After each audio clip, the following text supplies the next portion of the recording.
and you are live. We're going to go behind the scenes. Hey, Mark, so tell us what you're doing right now, Mark. Yeah, I'm in the pharmaceutical industry, and I've been doing that about 18 years now. And right now, I'm a regional sales director out of the Mid-Atlantic area. And it's been wonderful, man. But all of that was started because of this, my exposure to good people and being able to learn to express myself, you know?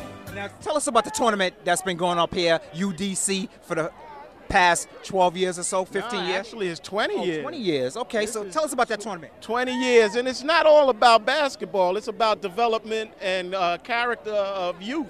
And we do a lot of things with the community as far as health care and just information to just make them better.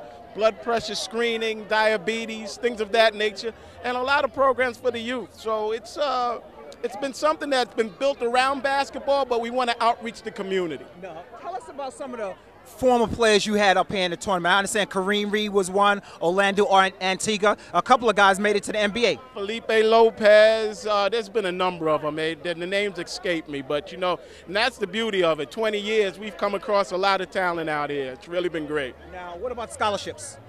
Yeah, I mean, now we've been blessed in the past to offer some scholarships for kids to go to school. We've got youth that's working around with us, helping us run the organization. Andy and Michael Hill, Adrian Armstrong, Peter Aguilar, all of them have been strong behind it and really working with the kids to get them an opportunity, give them some opportunity to keep money in their pocket. So. And what's your biggest inspiration out here?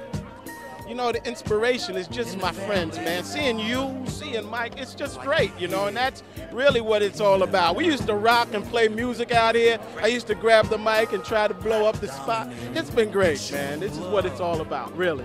Let me do a quick little name drop. Funkmaster Flex is also from this area.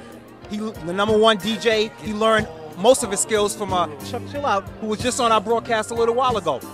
So there's a lot of community ties. I remember a few years ago, Who Hurt, the godfather who actually started this whole culture, he was out here sitting on a bench, and I was privileged that somebody can come back to the community and sort of tip their hats to what's going on, because he's responsible, and we got to give him props from how all of this started and came about.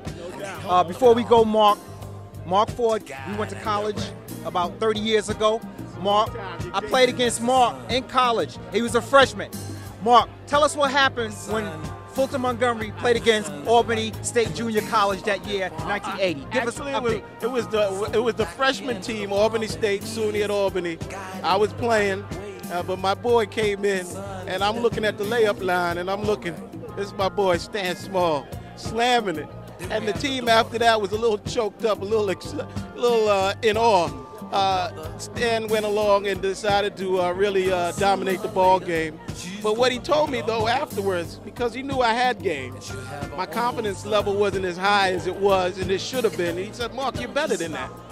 After that talk, I proceeded to really inspire my game, and I started dropping a few more. But, you know, sometimes you need to be kicked a little bit. And, oh, yeah, and I'll let you know, this is Uptown, and I saw you up there not getting the playing time that you like, and I was like, Mark, you're better than that. Keep your head, and you held your head. And Mark, you were a tough player when I came home that summer.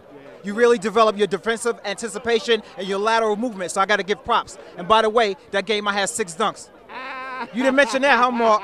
But hey, but you know, I developed my geezer then too. You forgot that. I used to go to the hole a lot. Okay. Then I decided I learned to pull up a little bit when I had it and drop one on.